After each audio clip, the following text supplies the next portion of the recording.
Welcome to the Grazing Grass Podcast, episode 135. Enjoy the tough times because when you look back at them, they're some of the best times. Those learning curves are hard, but they're well worth sticking with it. Yeah, enjoy the tough times. You're listening to the Grazing Grass Podcast, sharing information and stories of grass-based livestock production utilizing regenerative practices. I'm your host, Cal Hardage. You're growing more than grass. You're growing a healthier ecosystem to help your cattle thrive in their environment. You're growing your livelihood by increasing your carrying capacity and reducing your operating costs. You're growing stronger communities and a legacy to last generations. The grazing management decisions you make today impact everything from the soil beneath your feet to the community all around you.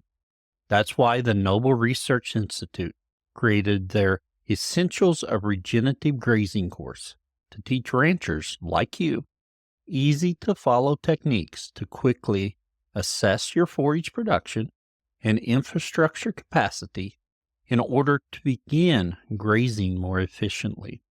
Together, they can help you grow not only a healthier operation, but a legacy that lasts.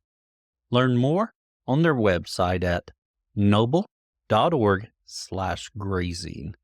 It's noble.org/grazing. On today's show, we have Dakota Blanks of Virginia. We talk about his journey and what he's doing on his farm with South Pole cattle. And Dakota's on this week.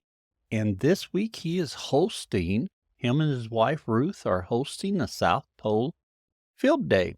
So if you're in that area and want to attend, it's the 20th and 21st, and you can go to the South Pole website. That's southpole.com, southpoll.com. You can register to attend there. Sadly, this year we're not going to make it. My wife and I are unable to make it this year. Hopefully we make it till next year's, which my understanding it's in Arkansas, so it'll be a little bit closer for us. But we talked to Dakota about his journey into South Poles, how that's gone, and what else he's doing for grass management, and then if he's using other livestock. For the overgrazing section, we talk about the field day and what to expect there. And for the insiders, the bonus segment is about leasing land, which is always an interesting conversation. And let's just go ahead and follow that in with 10 seconds about the podcast. We just mentioned the insiders. We've been doing some work there, just changing some things up, trying to get it more useful for our insiders. If you're an insider and you have trouble logging in, just click on Forgot Password and they'll send you a link so you can reset that. I do appreciate our insiders. Thank you for helping support our podcast. Thank you. For 10 seconds about the farm. Last week we were running calves through our working facility, giving them a second round of shots. And we use a product that we really like, and I thought I've not shared that with everyone. Years ago, when we'd run calves through the chute, cows through the chute, we'd take paper and pencil out there and we'd write them down. And I know some of you have technology and you don't have to worry about it. We're not that big. We're using paper and pencil. The problem with paper and pen, paper and pencil, paper gets wet, it tears. Manure gets kicked on it or whatever, it tears. If you're writing with an ink pen, then you get smears, especially when that manure hits it or your sweat. It just doesn't work real good. So we have a product called Working Sheets, and we use that and we write on it with a permanent marker. You wait just a second or two and that permanent marker ink dries. And once it's dried, it's not going to smudge. Manure's not going to hurt the paper. When you get back to the house, you have all your data there. And then even better, once you've finished with it, just use a magic eraser and you can erase that off and go use it again. They're reusable for a number of times. How many times, I'm not sure. We have a few sheets and we We just reuse them throughout. If you'd like to order some, we have them on the merch link at grazinggrass.com. If you're thinking, that's nice, but I don't want to order 'em, you can make your own, just following our rule of trying to be transparent and sharing. I'll tell you how we make them. We print out a paper on cardstock, and usually we do a table, 20 lines, 5 columns, that lets us write down cow numbers and their weights, or if we need other information, works really well for us. And then we laminate that cardstock, and that laminate causes that cardstock to not be affected by manure, water, etc. We use a permanent marker to write on it, and then we erase it with magic eraser. That's your tip for the week. If you'd like to order some, we have them in the merch at grazinggrass.com. Enough of that. Let's talk to Dakota. Dakota, we want to welcome you to the Grazing Grass podcast. We're excited you're here today. Well, thank you much. I'm excited to be here. Dakota, to get started, can you tell us about yourself and your operation? Sure. So myself, my family, and I, we live in Appomattox, Virginia, which is South Central Virginia. Most people know it. It's where the Civil War ended and the nation reunited. So that's our claim to fame there. Small little town, mostly ag focused, whether it's row crops or cattle. Born and raised in this area within about 30 miles of here. Oh, yes. Then they're moved a little bit closer every time we've moved. Originally, I grew up just south of here, which was in a tobacco family as well. So that's where my ag influence started, was in tobacco. That led me to work in a nursery and just doing plant material, which kind of moved me into horticulture. And that's where my love for plants really started, was that job of the wholesale nursery. It was pretty neat to see how all of those things would fit into our landscape. So anyway, I always kept that in the back of my mind. Beyond that, I started working for about 10 years as a professional firefighter. So on my days off, I did nursery work. And when that came to an end, I was moving into commercial produce. So on my days off from the firehouse, we were growing a lot of vegetables, selling to local businesses. We had a little farm stand on the side of the road. We were doing farm markets on weekends, things like that. But that then led me to realize that might kill me. It was a lot of work. And this comes from growing up on a tobacco farm and in nursery work, which are both hard work. But the produce is exceptionally hard when you can't find labor. And that's what we ran into. Not being able to find labor. So I knew we were going to be moving out of that. We did. My wife, she grew up here close to the family farm in Appomattox, which was a dairy farm. It was being leased for 10, 15 years before we took it back over. Yes. Yeah. And when we took it back over, my intention was to raise produce on it, at least be a part of it. And we got here and decided, no, maybe we'll try something different. So we talked about a lot of different things, but with that, we were doing some livestock anyway. We were grazing some pastured pigs, and we had some chickens and poultry. We were doing a couple hundred egg layers, things like that, that we were selling. So the natural transition was to get bigger animals the whole time, from the chicken to the pig up to goats and those kinds of things. And the neighbor I was helping on the side a little bit, he said, you need to get some cows. And I said, well, we're getting ready to lease this farm. Might as well get a few. So I think he sold me 8 SimAngus heifers that were bred. Yes. And he told me, he said, just start slow, get in there and see how you like it. They're pretty easy to handle and those kinds of things. They were good cows. And so we started slow. And then, I don't know, 2 or 3 months later, I decided to go ahead and dive on in. And so then we bought 150, 160 more. Oh, yes. You really did dive in then. Yeah. So when I do something, I go ahead and do it. And that's what we did. So we bought those. I ended up leasing another farm down the road and then another farm, and said, I think this is where I want to be. Over about 2 years there was raising cattle. So that led me, I actually left the fire service and started running cattle full time. It was a fun challenge. We'll say that, learning these cattle, coming from ag side where the plants just sit in the ground. they stay put pretty easily. And we can figure out how to take care of those when they need something. To live animals years ago was a pretty big transition for me anyway.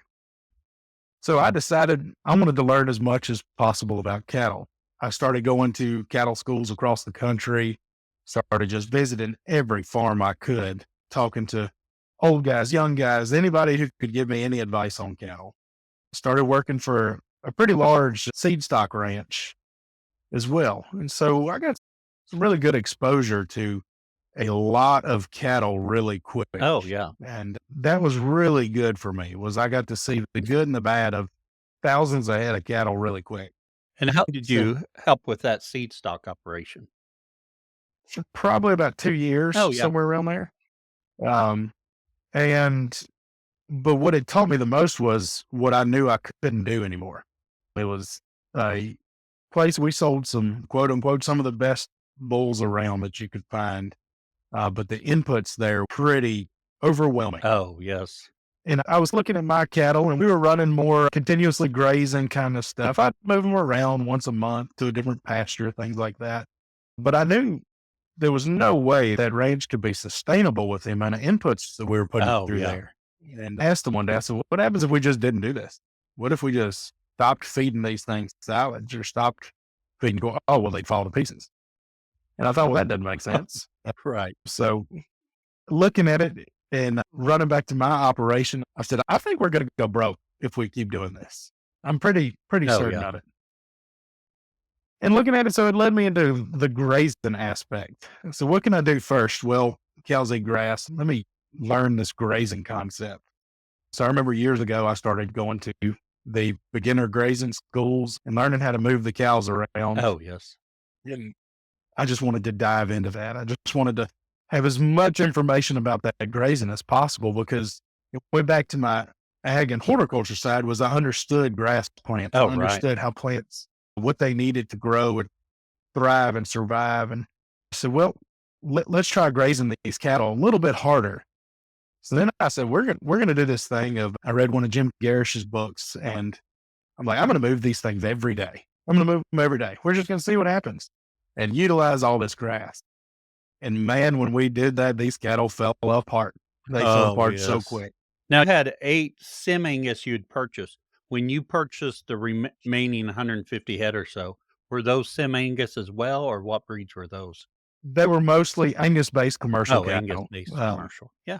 Yeah. So we had some registered SimAngus and some registered Angus, but most of them were just commercial-based cattle that some people around would say, call them take-home cows. Oh, yeah. That's the good cow right Yeah. there. Great big 1,600 pound Oh, cow. yes. Yeah. So we started grazing them pretty hard, and I didn't know how to graze them, but I knew how to do math, so I could figure out how much forage was there and how much they should need Oh, right. to survive and raise a calf. So we started grazing them hard, and man, they fell apart. Oh. In the first year of doing that, 40% of the cows went open. Oh, wow. So we took a huge hit on those, and at the time, cattle prices were low. Well, obviously, because anytime you take a hit like that, that's right. cow prices can That's be right. low. It can't happen right now in this market. So, Yeah. but that's a hard hit for anyone who has a operation. Were you all obviously you were able to financially survive that, but that's a tough hit. Just barely. It was their life savings Oh, that we yeah. were watching fly out the window. And at that moment, I knew I'm drawing a line in the sand. And I said, if some of these cows can make it, then why couldn't all of them? Right. I love that And philosophy right there. yeah. And so I was like, okay, now I've got to figure out this genetic thing or why these made it and these didn't. I needed to learn more about the nutrition of them. So I was just soaking it all in. And I do feel like that coming from tobacco, coming from horticulture, I didn't have this paradigm to break of this is how my granddaddy did it. Oh, yeah. Because my granddaddy was a tobacco farmer. If I raised tobacco today, I'm probably going to do it the way Oh, he yeah, did it. probably so. Uh, Right. But he didn't have cattle. So it was completely new to me. And I started asking a lot of folks around me, like, why can't we just raise them on grass? Oh, they just won't make it. Oh, They can't yeah. do it.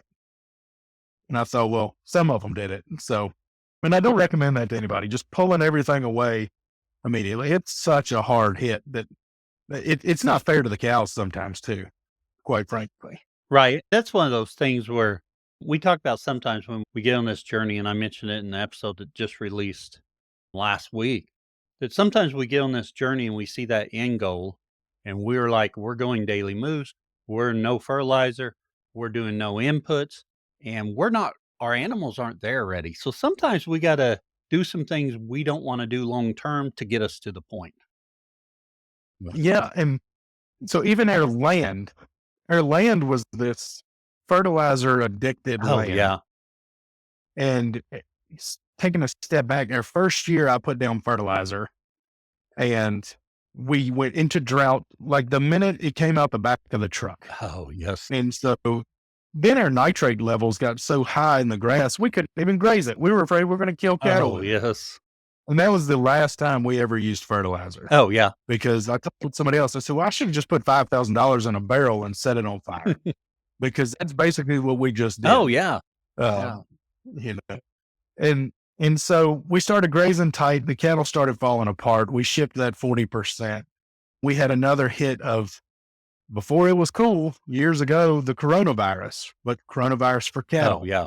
Of the calves we had, we lost about 40% of them to the coronavirus there.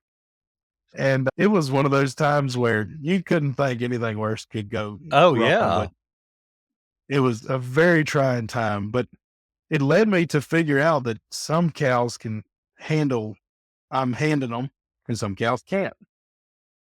So that kind of led us to, and I was realizing that all the bigger cows were the ones that weren't making it. They were the ones that were being shipped out. And it was the smaller frame, more compact cows that could actually handle what I was giving them. Oh, yes. And so through the grazing classes, I started realizing like, I need something that can fit my environment. Right. And these cattle I have did not do that for me. So that's how I got introduced to South Poles, was through a grazing class. Someone had them. I was doing a little PowerPoint on them and I wanted to see what they were. So I called the owners of them and I said, hey, I want to see what these things are. Y'all say that they're made for grass, they're made for grazing. I want to come see them. And I remember leaving, it was June, and it was like, I don't know, 9:30 in the morning. And I left and all of my cattle were under the trees. Oh, yeah. And it really made me mad because I'm like, it was a cool morning. Oh, They yeah. weren't out grazing, they were sitting in the shade. And it really irritated me. And because I feel like I get paid when that cow's grazing. Right. Yeah. Yeah. And she's making you money. Yeah. So that's right. So I drive up a couple hours and I get there and it's all their cattle are out grazing. And Oh, now yeah. it's 15 degrees warmer. And I said, I don't know what they are, but I want those cows. Like that's what I want. And so that's what led me down the path to South Pole. And it's gotten a little bit better every year, I think, of it. I have never regretted the decision to look back on those South Pole cows. And we did the easy financial thing, which was mostly breed up. So Oh, we yeah. started using South Pole bulls on our Angus-influenced herd and started saving back heifers. And we've just been so excited ever since doing that. So In Dakota with the South Post, just my first experience with South Post. I'd heard about them. In fact, I kick myself now. I'd heard about them years and years ago. Someone up in northern Missouri had them, and I emailed them. They sent me some pictures of some heifers, and I didn't like them. And this was, I don't know, I would say 20 years ago. I'm not sure. It is a long time ago. I'm getting old, so I can't remember all that. But it was a while ago. And I thought, well, they sound good, but I just wasn't a big fan of the heifers I saw pictures of. And then I kept hearing about it. I'd even contacted a person or two in this area to go look at theirs, but I'd never made it. And we decided to go to the field day I think in 21, because I think in 2020, it was in Copan, Oklahoma, which is about an hour from me, right. which would have Right. been perfect. But no, I started getting serious after the field day. So we ended up going to, I think we went to Tennessee that year to see him. Mhm. And I was just shocked by all these single strand electric fence. And I've used electric fence with animals, but not with strangers out there, not with everyone around them. And these animals were just so calm. From that, I was like, oh, wow, I've got to get some. Yeah. And Katie did such a great job with that. And we hammer it out there as disposition is a big deal fertility, longevity, and docility. Oh, yeah. And that was a huge difference you mentioned for us too, was when you're working with some commercial cattle that we had, they were pretty Oh, rank. yeah. They could run you up some fences every now and I'm then. And sure. in fact, my wife the other day, we have a ATV calf catcher, and it's parked over in the barn. So you roll up, capture a calf, tag it, work it, and mama can be there just slamming the cage the whole time and can't get to you. And my wife asked me, she said, "When's the last time you used that?" And I said, "It's got to be 6 or 7 years ago now." I said, "When we switched to Oh, Southpoles is yeah. when I stopped using it, you know." And she said, "We should sell that thing. I don't think you'll ever use it again." And I said, I think you're right."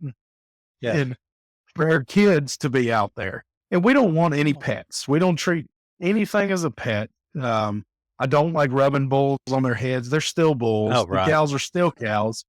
But to know that my kids can walk through there and not get completely run over by something Oh, yeah. and trampled, it's a really nice thing to have. And we've had groups of hundreds up against their herd. And like you said, they just graze and look at them. They're a Oh, little yeah. interested and they just go about their business. So that's just been a huge benefit of moving to those as well, for sure. Yeah, so you'd gone up to that farm a couple hours away from you and were impressed with them out grazing, so you started breeding up.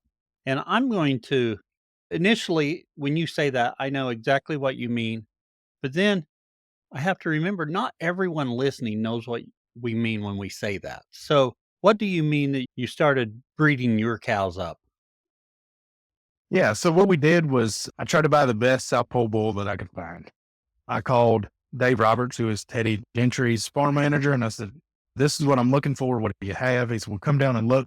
So next day or two, went down there and looked, and I said, "You know what? I want, knowing that my cattle were falling to pieces pretty quick, that I want a bull from an old cow. Oh, This is yeah. the oldest cow you got." And he said, "Well, we got a pretty old one, and she was about 20 years old." I said, "That's the bull I want. If she lived that long, I think the rest of my cows will." So we took that bull and we bred up with him. And so we crossed the South Pole bull on our commercial cows. And that first generation was 50% South Pole, 50% commercial cows. And they were just fantastic animals. They really were.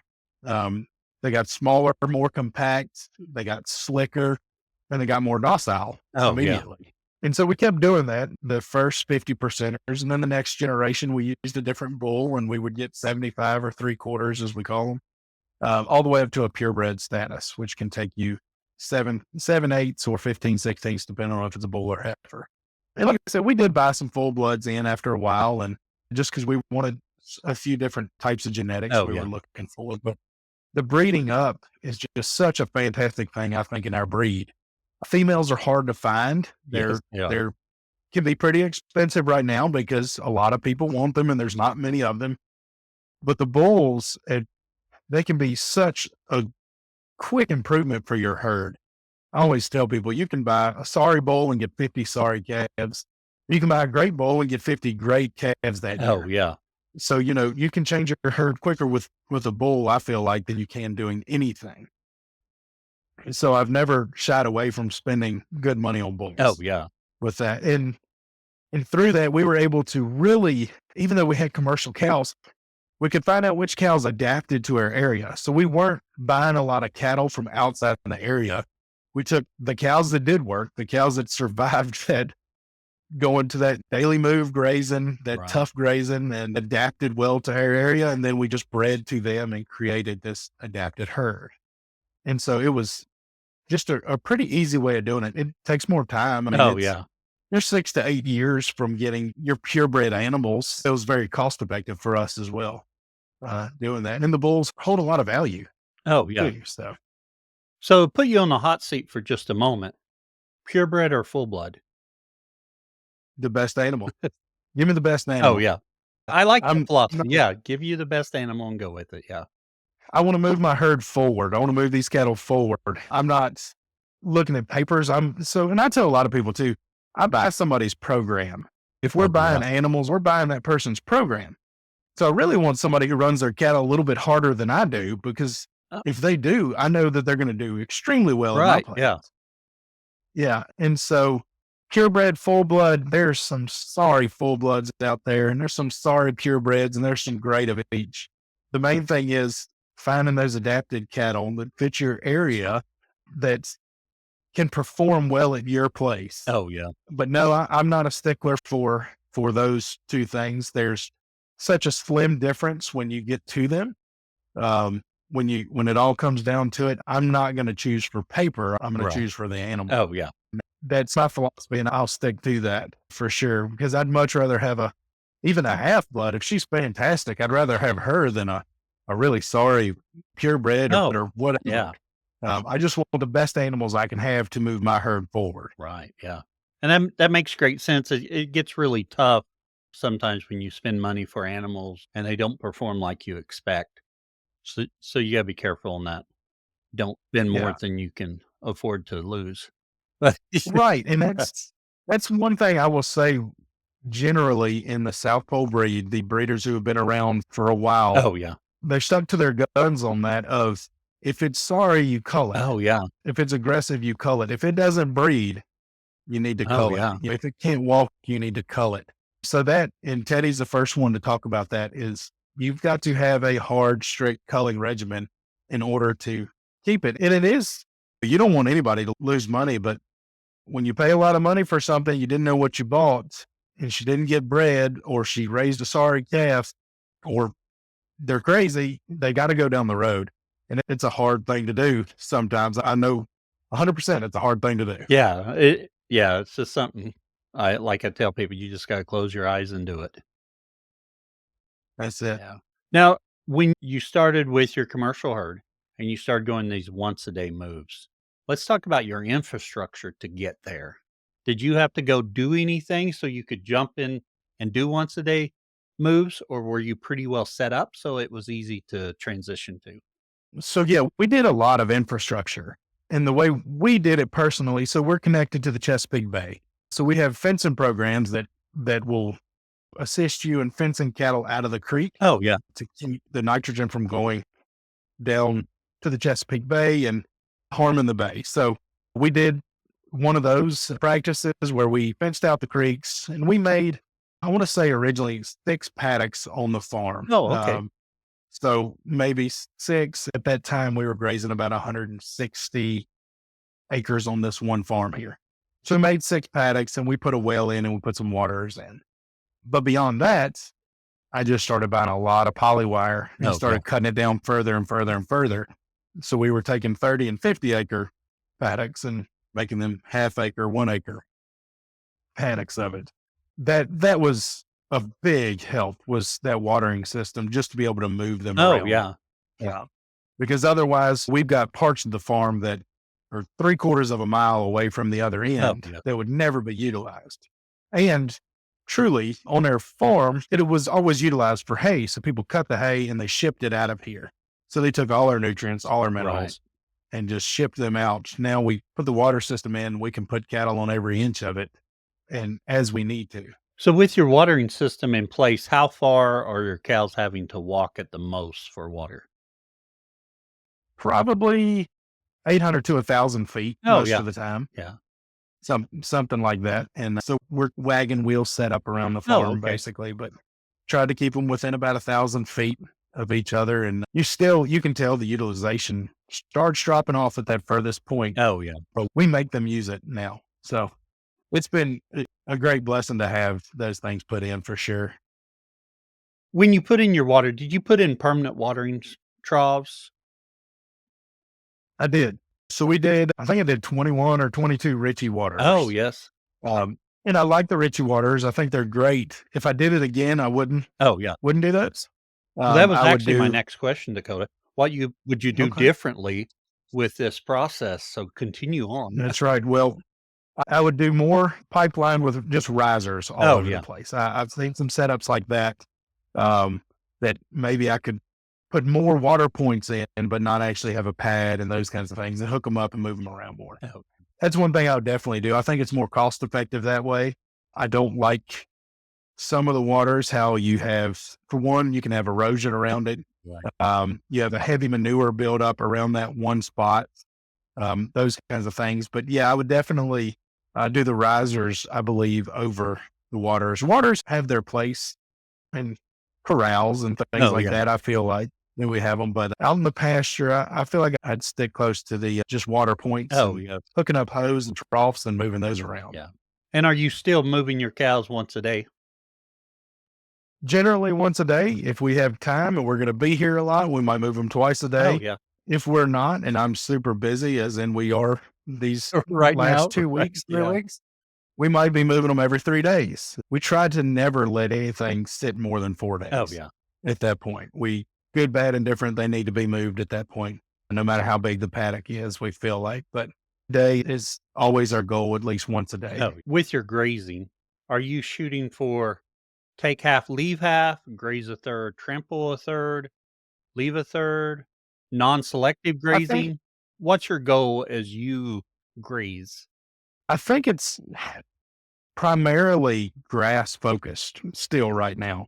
So we've been in this the last however many years, decade, 12 years, however long it's been, is we took this farm that was just so depleted and such poor soil that I've just wanted to protect it and make it better each time. Oh, And yeah. we know we do that through cattle. So when we're grazing, I think it's different for every spot. So we've got probably 30% warm season grasses here, some warm season pastures versus cool season. So we're going to graze them each differently.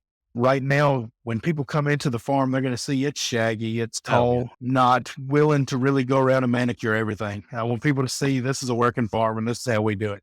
But we've got gamma grass that's waist high, and the cattle aren't really liking it right now, but I wanted it to go to seed Oh, yeah. because I want some of that gamma grass to fill in spots. So I knew I took it further than where it would have been most beneficial for the cattle, but I think it's more beneficial for the grasses and those bottoms that will help regenerate itself more and more every year. So yeah, it's always different. If we've got a real weedy spot or a lot of briars or something, we may just hammer it down to nothing. And then again, springtime comes around, we're flashing through there, trying to get through just as quick as we can, trying to move them around the farm, as people call it, chasing grass.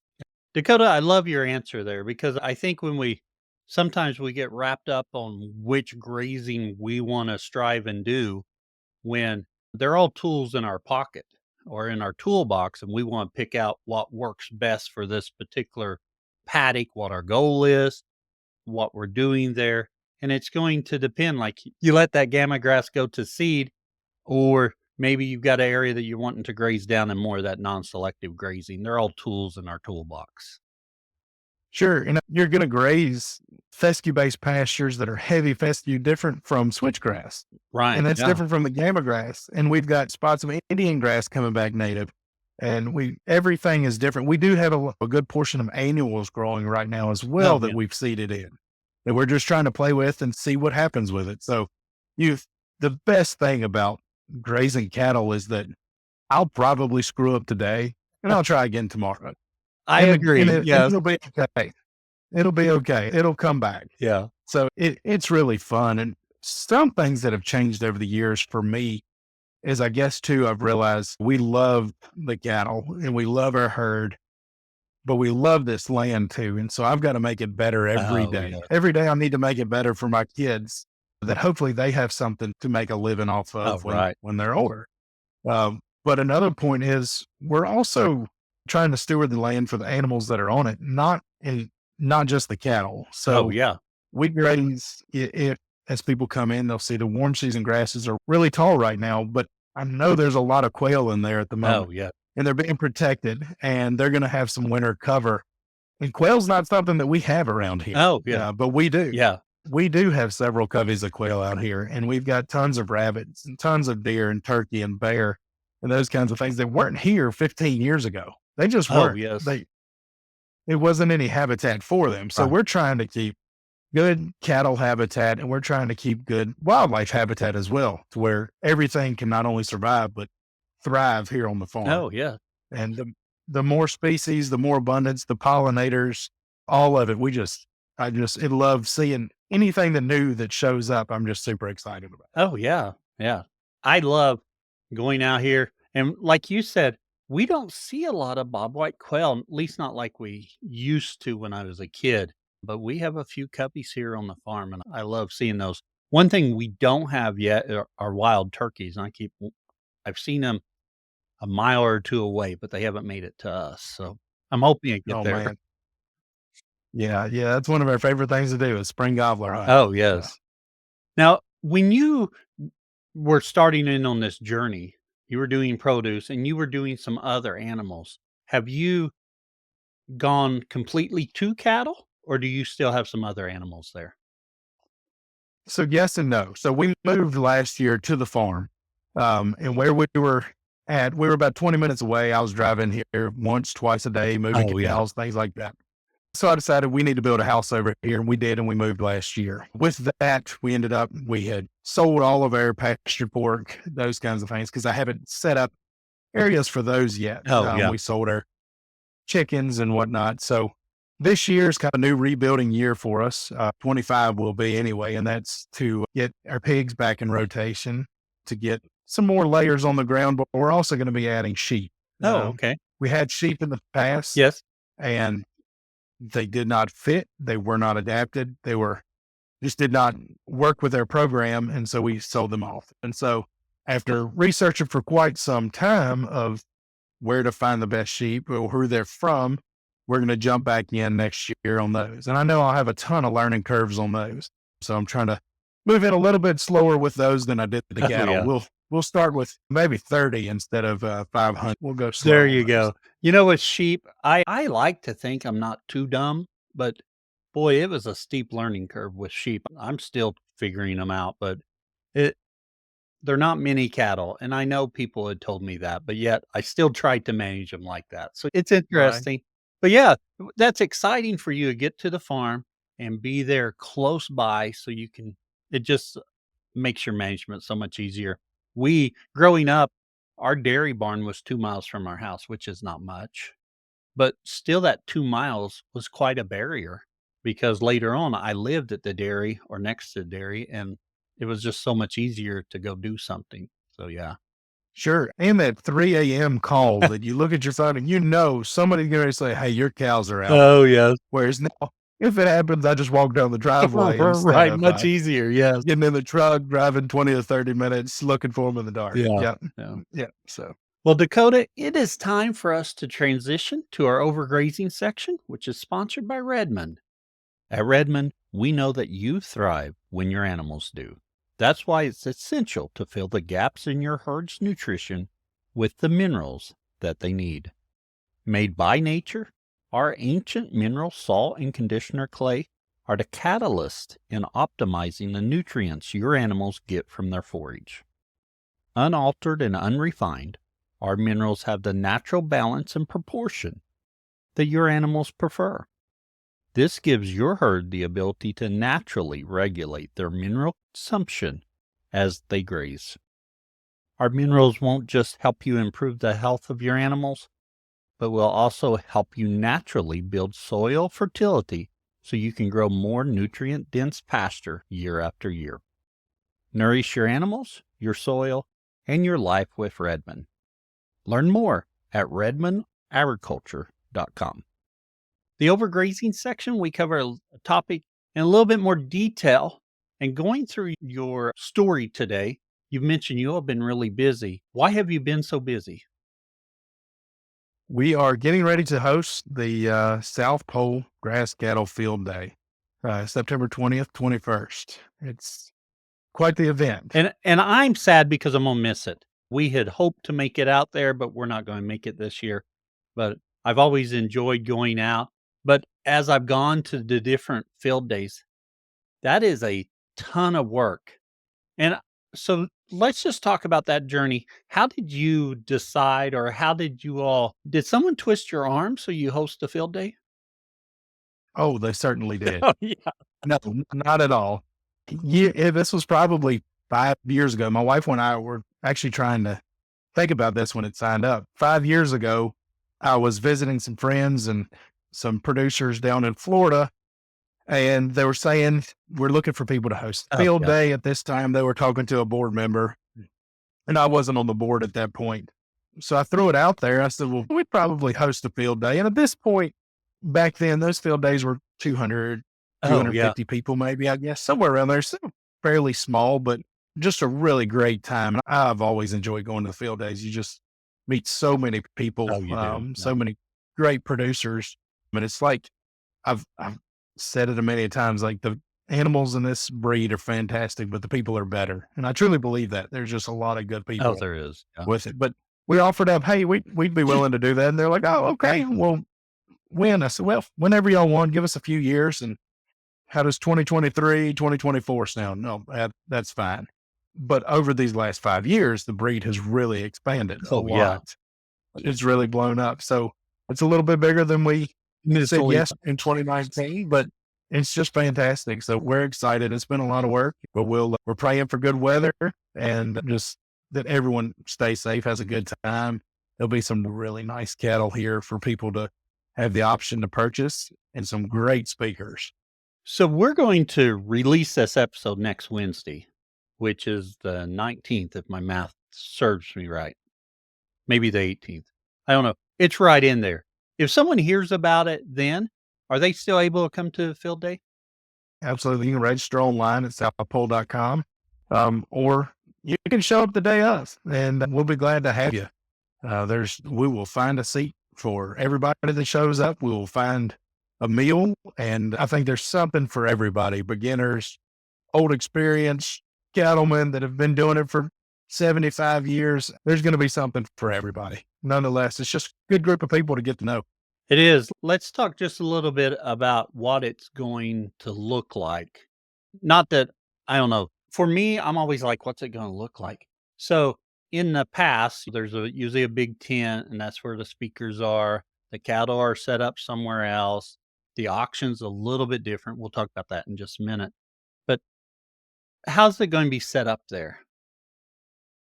Yeah. So basically the same thing. So we've got a one big central barn that we work out of. Behind it is the cattle, and we've already got the pens set Oh, up. yeah. We did that this week. So the cattle will be in, these will be some smaller pens in the big working area. They'll all be separated by twos or threes per pen so that you can walk a central alley and view the cattle up close within a few feet of them and get a good look at them. Up on top of the hill, we're going to have, like you said, two big tents. We'll have the speakers area all up under one with some big TVs, and that's where we'll do our main guest speakers, and we'll do the youth speaking contest and those kinds of things from there, as well as another tent that where all the food will be served for the catered lunch or the dinner. With the with that setup, will you have some vendor booths set up as well? Yeah, I should have mentioned that. In the barn, we're going to have the silent auction in there, which sometimes we'll have maybe 40, 50 items in there. Oh, yeah. Some really cool stuff in there, some one of a kind stuff. There's always Dave Roberts. He always has a painting in there that he does every year, and that's a hot item. If Dave, he's a great artist too.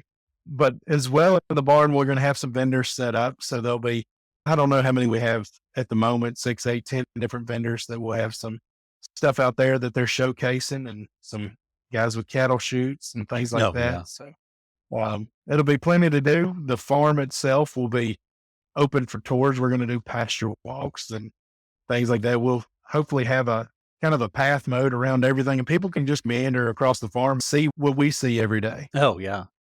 So you've mentioned a few items there on the agenda. So what's the agenda look like for the 2 days? Okay, so Friday morning, that's usually when people start showing up. Friday morning's kind of the gathering, people talking, seeing old friends from all over the country, from different countries that are showing up. We'll, around lunchtime, we'll have some food trucks set up so Oh, people can okay. their lunches for that, and some food, sit around tables, talk. Obviously, it's mainly to view cattle. So we'll have our sale books there. Everybody can take a look at the sale books, match them up to the animals in the pens. Friday afternoon will be our, what we call our breakout sessions. So we're going to be doing some breakout sessions on, let's see, a pasture walk with some forage ID that we'll be doing. Hay sampling, I believe, hay test Oh, results, yeah. how to know how to buy good hay versus bad hay. What are you looking for? We'll do a little introduction to AI, so artificial insemination there, as well as maybe how to pick a bull Oh, if people are holding back these animals and what makes a good sire. We'll do a little class on that as well for Friday afternoon. We'll all get back into the tent and we'll talk about some changes to the association, to the rules we've had, any kind of updates from the board, as well as we just went through a new registry process. So we want to update people on that as well. We'll follow that up with a dinner served that night and then some bluegrass music. That to end out the evening, and people are welcome to stay and hang out just as long as they feel they need. Oh, yeah. So that's got you Friday, and then it continues on Saturday? Yep. So Saturday will be our two main speakers. Again, come Saturday morning, we'll probably have some coffee and things available. Check out the cattle, look at them before the auction happens. Saturday morning will be, I believe Teddy's going to get up and speak. Teddy Gentry will speak for a few minutes there first, and then we'll move into Jim Garish is coming to speak. Do some great topics from him, as well as Jordan Thomas is going to be doing a nice talk for us. We'll have lunch together, and then we'll follow that up with the youth speaking contest. And then we're going to wrap things up with the South Fall auction. Now, with the auction, that was another thing. I spoke earlier, first time I saw South was at a field day, and I was just shocked by how calm they were. The next thing that surprised me was the auction. Tell us, because I have not been around an auction like that. Mhm. Tell us how the auction works, or a little bit about that. Yeah, so this is called a cowboy style auction, which means we're going to start at a number. Say we're going to start at $100. You're going to have your number on a card. You're going to hold that hand up high as we go 100, 200, 300.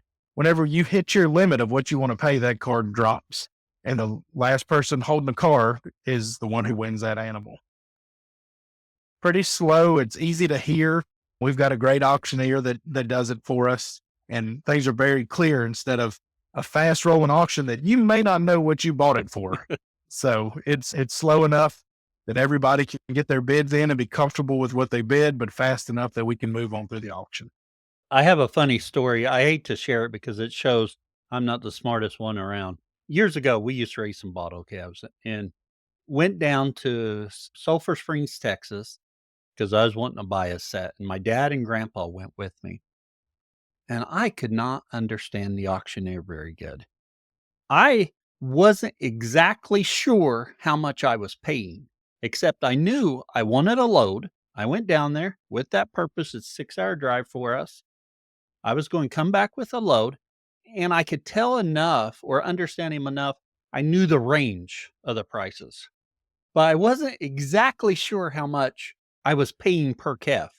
And I had my dad was on one side, my grandpa was on the other side, and they'd elbow me. They'd be like, "Oh, that's a good one. How about that one?" And there's calves in there. They were practically begging me to buy it, and I was like, "No." And because at the time I still was a little confused about the price. I go to pay, and I bought a trailer load of, or I had a pickup and a trailer load of calves, and I forget how many it was. I think I bought 25 or something, and I paid about $250 for them. I was shaking my head to some $2.50 calves, but at the same time, I did not think they're baby calves. They're going to take a lot of work, so they're a Jersey and didn't look very good. I'm not going to even go and Yeah. chance it, but I was completely shocked when I went to pay. I was like, "How much?" Awesome. Oh, that could well, I was fine, whatever. I knew what I was working with, but I just couldn't understand that auctioneer very good. That's And funny. sadly, I've never been able to buy those calves that cheap again because I was able to make Yeah. money on I don't know if you ever will. them. Those, Right? those days are probably Yeah, gone. So, that's probably gone. Yeah. yeah. I'm thinking, Dakota, if there's anything else about the field day, we've already talked about how it's structured, how you got roped into it. We talked about if someone's doesn't have it on their calendar, but they're free. Hey, Friday and Saturday, it's available there. I think we've covered most everything on there. Well, the only other thing is that this is a farm. There's things that sting, things that Oh, yeah. bite. There is things that can chase you. If we're getting a bunch of rain, we're going to get mud Oh, and yeah. you can get stuck. It is It's a farm. This is not a Walmart parking lot. So we'll do our best to cater to everybody. If there's handicap needs, let us know. We'll be glad to shuttle you around. We will have some shuttles, some gators running people Oh, yeah. back and forth, but it's a farm. We hope everybody comes and enjoys it as much as we do every day. Each field day I've been to, like you mentioned earlier, the people's always been so wonderful, so helpful. It's been a really enjoyable activity or trip or field day. And one thing is you talked about all those things, you're still gonna have plenty of time to get to talk to people and build your networks and relationships with others. It's a really good time. So I encourage you, if you're close by, to go out there. If you're not too close, just start out there sooner.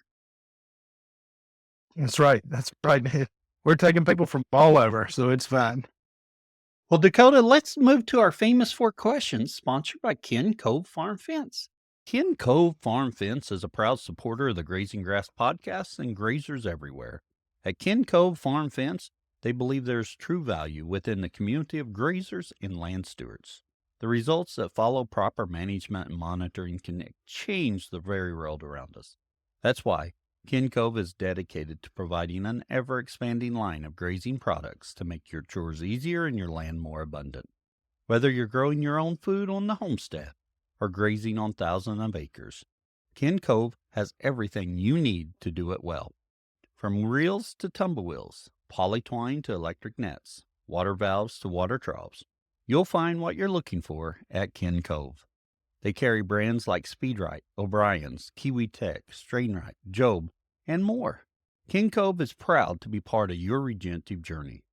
Call them today or visit kencove.com, and be sure to follow them on social media and subscribe to the Ken Cove YouTube channel at Ken Cove Farm Fence for helpful how-to videos and new product releases.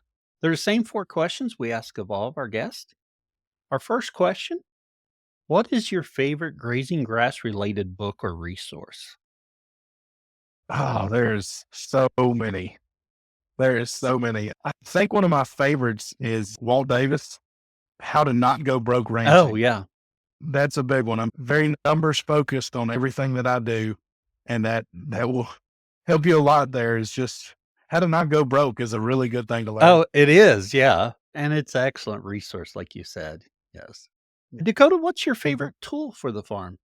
Probably my hay unroller. I've just got one that goes on the back of the tractor, Oh, yes. but we love, I know some people are against hay and don't want to do those kinds of things, and that's okay. I love buying hay. I can still buy it really cheap. I'm buying people's fertilizer off of their farm. I'm buying feed for my animals, even though we could probably graze without it. We can take that hay unroller and unroll it on the poorest ground we have, and we can change that ground pretty quick, pretty dramatically. Oh, yeah. So I'd have to say the hay unroller is probably my favorite. We we built a little hay unroller trailer.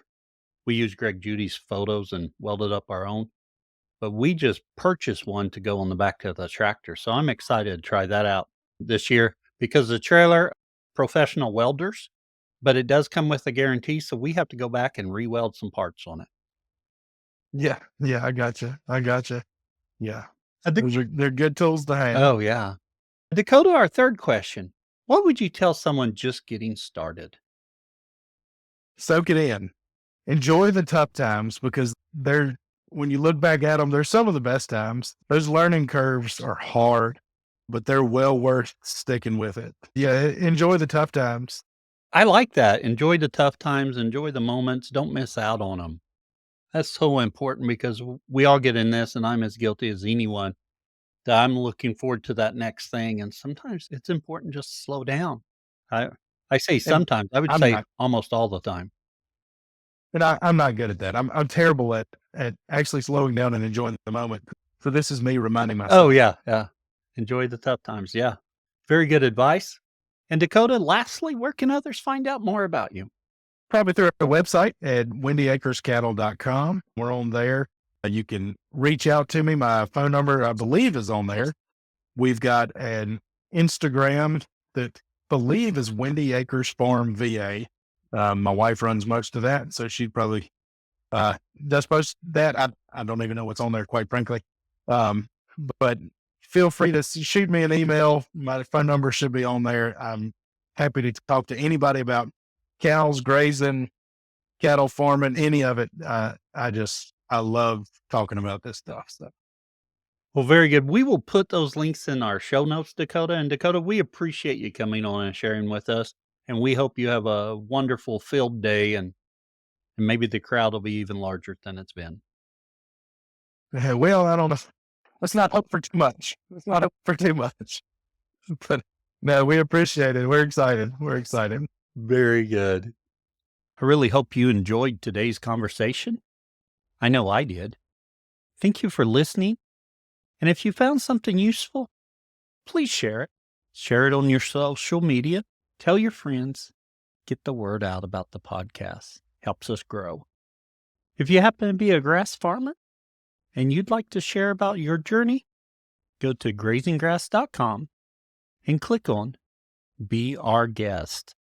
Fill out the form and I'll be in touch. We appreciate your support by sharing our episodes and telling your friends about it. You can also support our show by buying our merch. We get a little bit back from that. Another way to support the show is by becoming a Grazing Grass Insider. Grazing Grass Insiders enjoy bonus content, monthly Zooms, and discounts. You can visit the website, grazinggrass.com, click on support, and they'll have the links there. Also, if you haven't left us a review, please do. It really helps us as people are searching for podcasts. And I was just checking them, and we do not have very many reviews for 2024. So if you haven't left us a review, please do. And until next time, keep on grazing grass.